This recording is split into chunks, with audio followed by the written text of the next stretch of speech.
এই যে আমি চকলেট কেকটা বানিয়ে নিয়েছি, কেমন হয়েছে দেখেন তো, মাশাল্লাহ অনেক সুন্দর হয়েছে তাই না, দারুণ হয়েছে। তো আমার লং ভিডিওতে পেয়ে যাবেন ফুল ভিডিওটা, আমি এখানে কি কি দিয়েছি সব কিছু বলে দিব। আবার ভাববেন না কেউ আমি মরিচ দিয়েছি, না মরিচগুলো অন্য কিছুতে লাগাইছি, বাস বাটিটাতে ফেলে দিচ্ছি। আর এদিকে হচ্ছে গাহওয়া বানাচ্ছি, মিষ্টি খাবারের সঙ্গে ওদের গাহওয়া খেতেই হয়, গাহওয়াটা বানিয়ে দিলাম। এটা এখন কেটে ওরা খাবে, আমি কাটি নাই কারণ আমি আনামি নিয়ে দিয়ে আসছিলাম, কিছুক্ষণ ফ্রিজে রেখেছিলাম।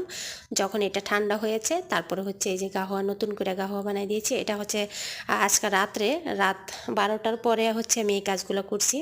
আর এদিকে মুরগি মাখায়া ওভেনে দিয়ে দিচ্ছি। এখন এখানে মুরগিগুলো মাখাইছি আমি লেবান আর হচ্ছে লেবু আর হচ্ছে আপনার গোলমরিচের গুঁড়া, হলুদের গুঁড়া। আর এখানে আমি বাইরে গিয়েছিলাম, গেটের সামনে আমাদের ড্রাইভারে খাবার দিতে, তো সেখান থেকে 2টা লেবু পাতা আনছি। লেবু পাতার গন্ধ আমার শুনতে খুব ভালো লাগে, সেই জন্য নিয়ে আসছি। আর এই যে আমার জন্য গিফট, এগুলা এগুলো হচ্ছে এখন আমার পরিষ্কার করতে হবে। সবাই